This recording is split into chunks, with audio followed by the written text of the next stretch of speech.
आज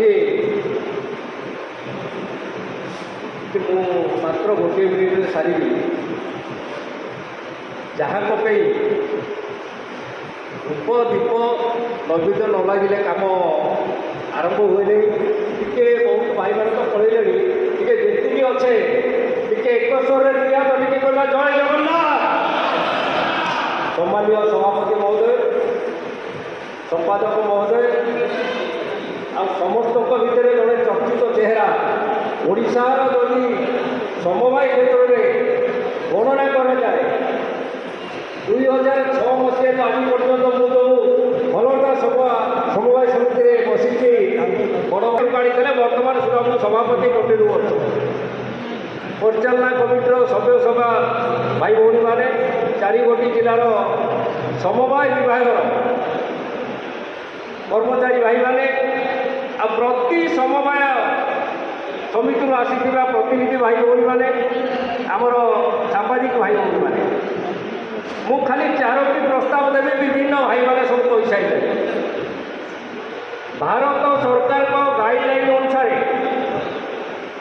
समवाय क्षेत्र में समवाय विभाग को अग्राधिकार दि जाएगी जोटा कि वर्तमान सरकार जो ओटीएस लागू कर आम बैंक में पैसार अभाव नहीं। मो सोसाइटी में 1350 चाषी ट्रांजाक्शन अच्छा 800 भितर ओटीएस रही 200 केते जन। मु आज सभापति की अनुरोध करुच्ची प्रति ब्रांच आपण गोटे टार्गेट दिंतु ओटीएस लागू करने एवं खाली एनटीसी लोन उपर नुह सबू लोन उपर सरकार का गाइडलाइन अनुसार से लागू करा गोटे टार्गेट दि जाए जहाँकि सबू समिति गुड़ा पुनरुद्धार हम भाई मैंने बहुत ये जो चार्ट क्रिएसन बाबद में कहले मुझे गोटे छोटिया कथा कहूँ आम बिना सुधे सरकार तरफ जोटा लक्ष टका पर्यटन दि जाए जदि आम ऋण दबा भालुसन अनुसार चार्ट क्रिएसन कर तार 5 गुंठ दि जाऊ तार 3 एकर जो आम चार्ट क्रिएसन करूँ काली सका तार झील विभाग हो कौन गोटे रोगे पहले हो सी आग लोन सुझब पछे जाऊँगी जमी देखिए सेटा प्रति गुरुत्व दि जाऊ बाकी औषधन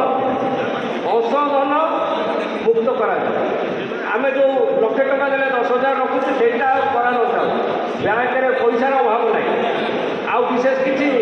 कहूना ये समय तो ना सब भाई मैंने पढ़े ये 3टी प्रस्ताव सभापति को अनुरोध कर आज पास कर। धन्यवाद। जय सोम भाई धन्यवाद।